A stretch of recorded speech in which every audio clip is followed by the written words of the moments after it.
6 years, 3 brands, 10 championships, and dozens of some of the lamest, most forgettable wrestlers to ever set foot in a WWE ring. This is the true legacy of the Ruthless Aggression era. Sure, we got some great main eventers and terrific mid-carders out of the deal, but we're also stuck with these hopeless jamokes. These are the top 8 most forgettable Ruthless Aggression wrestlers.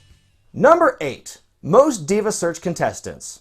In the mid-2000s, then EVP of Talent Relations and inexplicable Japanese sensation John Laurinaitis had an answer to the question that nobody asked. What if lingerie models learned to wrestle? Ah, the Diva Search. What a bunch of crap this was. If you want to know how far women's wrestling has come in 12 years, look no further than this weekly contest that would help determine the future female stars of the company. Not through athletic accomplishments or charisma, but how good you looked in a bikini and sitting on pies. As you guys can see, my butt's hungry. Oh my God! She won that year. I won't go into too much detail about this atrocity here, but my point is, a lot of women got a lot of airtime out of this. Lots of the women who got eliminated early on would go on to get signed anyway, and some of them had long, fruitful careers. But we're not talking about women like Maria Kanellis, Leigh Cool, or Candice Michelle. We're talking about women like Joy Giovanni, Amy Weber, Ashley Massaro, and Crystal Marshall. Women who stayed with the company for as little as a month or as long as a couple of years and contributed next to nothing to the product. And you can't forget the first ever runner-up, Carmella. No, not the Carmella from Staten Island, but Carmella from Avon Lake, Ohio, who managed to get a pay-per-view match with Christy Hemme, a lingerie pillow fight to be precise, before getting the boot. Now, obviously, you have to throw a lot at the wall and see what sticks. Some of the women did work out, but a lot of them didn't. And while you'll never know if you never try, maybe they could have found out if they could cut a decent promo before signing them first. Having a cock in your has nothing to do with wrestling, bitch! Ooh! Number 7. Nathan Jones. Australian giant Nathan Jones debuted in WWE in 2003. Given the character of a former prison inmate, the history of which has been met with little success, Jones had the size and the look to become a huge star in the company. Jones first appeared on TV in February of that year, aligning himself with The Undertaker. Mr. Jones was supposed to have his in-ring debut at WrestleMania 19, teaming with Taker against A-Train and The Big Show. But at the last minute, WWE officials discovered that Jones was actually shit in the ring, so they unbooked him and made it a handicap match instead. The Colossus of Boggo Road finally made his debut in April, then was immediately sent down to OVW because, surprise, he was still shit. Jones came back to the main roster later that year as part of Brock Lesnar's Survivor Series crew, alongside Matt Morgan, The Big Show, and A-Train. Then he quit the wrestling business shortly thereafter. So much potential gets so much shit. Number 6. Gunnar Scott.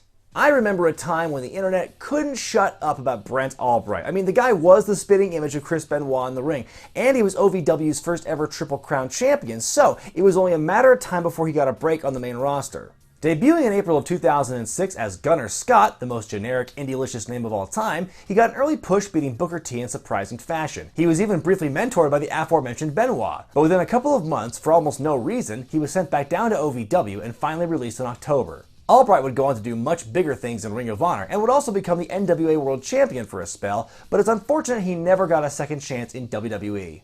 Number 5. Shawn OHara. Shawn OHara, former tag team partner of fellow listmate Mark Jindrak, had the potential to be one of WWE's most compelling characters post-invasion. Playing a devil's advocate gimmick, OHara filmed several creepy vignettes. So go ahead. Tip one back, light one up. Hell, I'm not telling you anything that you don't already know. The gimmick never got far off the ground, however, as he was paired with Roddy Piper after coming back to TV in 2003. While under Piper's wing, the devil's advocate gimmick was totally abandoned. Then once Piper got fired for saying some inflammatory stuff on HBO, OHara was lost in the ether before getting injured in November of 2003, then being released a few months later. Number 4. Johnny Parisi. Johnny Swinger of ECW and TNA fame had a cup of coffee in WWE, debuting in July of 2005 under the name Johnny Parisi, named after his great uncle Tony. He bopped around between Deep South Wrestling and Sunday Night Heat and dealt with injuries on and off, doing virtually nothing of note before being released less than a year later. Hey, it's a video about forgettable wrestlers, okay? What'd you expect? They can't all be detailed. Number 3. Casey James. Pop quiz. Who was Damian Sandow's first tag team partner on SmackDown? If you answered Cody Rhodes, you are incorrect! Long before the savior of dem asses debuted in the main roster in 2012, Sandow was known as Idol Stevens in OVW. In August of 2006, he got a shot on SmackDown as one half of The Teacher's Pets with his tag team partner Casey James and managed by Michelle McCool. Unlike some of the other tag teams I've included in this countdown, these two actually did get a push, including a tag team title shot against London and Kendrick, but ultimately fell short. The team got sent back down to OVW in December of that year, and while Stevens would get another shot years later, James wasn't so lucky, as he lingered in Louisville for another couple of years before finally getting released. Number 2.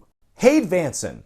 This man only made one appearance on WWE TV, cutting a cryptic promo on an episode of SmackDown in December of 2008. According to the man himself, this British star was originally in line to face The Undertaker at WrestleMania 25, but Vince McMahon allegedly nixed the idea because Hansen was too small to be a believable threat.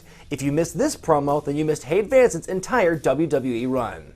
Of course, this countdown would not be possible if not for the thankless contributions from these fine organizations.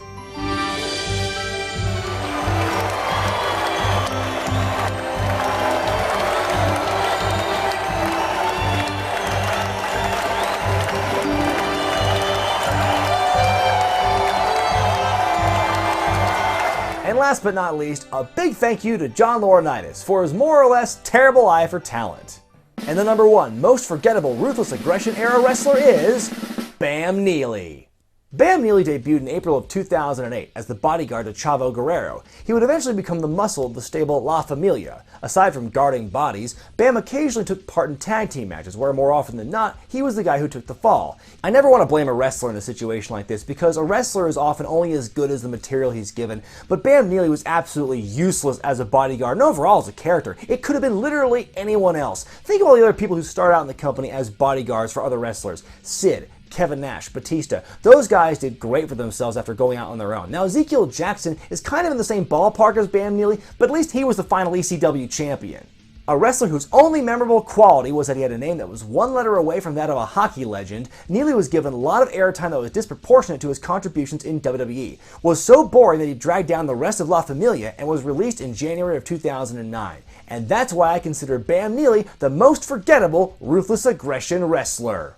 Well, thanks so much to all of you who watched this massive countdown this week. Anyone I missed, let me know in the comments section below. Be sure to thumbs up this video if you like it, subscribe to Wrestling with Regret, and buy the t-shirts at ProWrestlingTees.com. I'm Brian Zane, and happy Thanksgiving. Ruthless.